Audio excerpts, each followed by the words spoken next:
वैशाखम् अश्वत्थं प्राहुरव्ययम् छन्दांसि यस्य पर्णानि यस्तं वेद स वेदवित् अधश्चोर्ध्वं प्रसृताः तस्य शाखाः गुणप्रवृद्धा विषयप्रवालाः अधश्च मूलानि अनुसन्ततानि कर्मानुबन्धीनि मनुष्यलोके न रूपमस्ति हततोपलभ्यते नातो न चादिर्न च सम्प्रतिष्ठा अश्वत्थमेनं द्विरूढमूलम् असङ्गशस्त्रेण दृढेन चित्वा तत्पदं तत्परिमार्गितव्यं यस्मिन् गता निवर्तन्ति भूयः तमेव चाद्यं पुरुषं प्रपद्ये यतः प्रवृत्ति वृथा पुराणी निर्माणमोहाचितसङ्गदोष आध्यात्मनित्या निवृत्तकामाः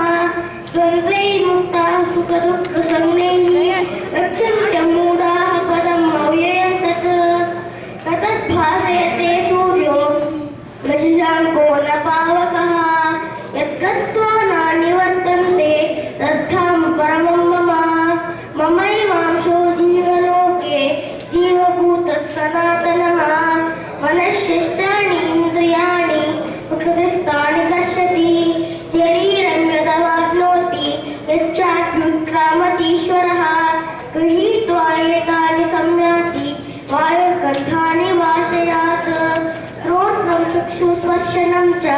रसनं घ्राणमेव च अधिष्ठाय मनश्चायं विषयानुपसेवते उत्क्रामन्तं स्थितं वापि भुञ्जानं वा गुणान्वितं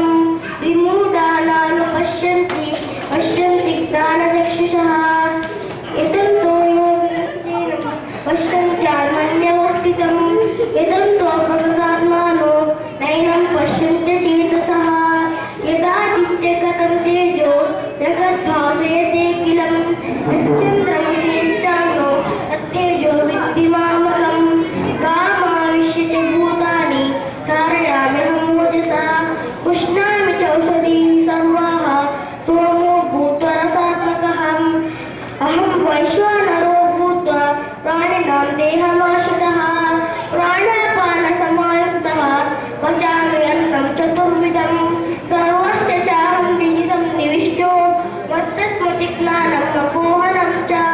वेदे सर्वे अहमेव वेद्यो वेदान्तकृद्वेदविदेव चाहं द्वायमो पुरुषो लोके क्षर एव च क्षरः सर्वाणि भूतानि भूतस्थोऽक्षरमुच्यते उत्तमपुरुषस्त्वन्यः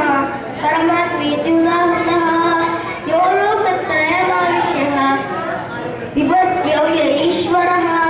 यस्मादक्षरम् अतीतोऽहम् अक्षरादपि चोत्तमः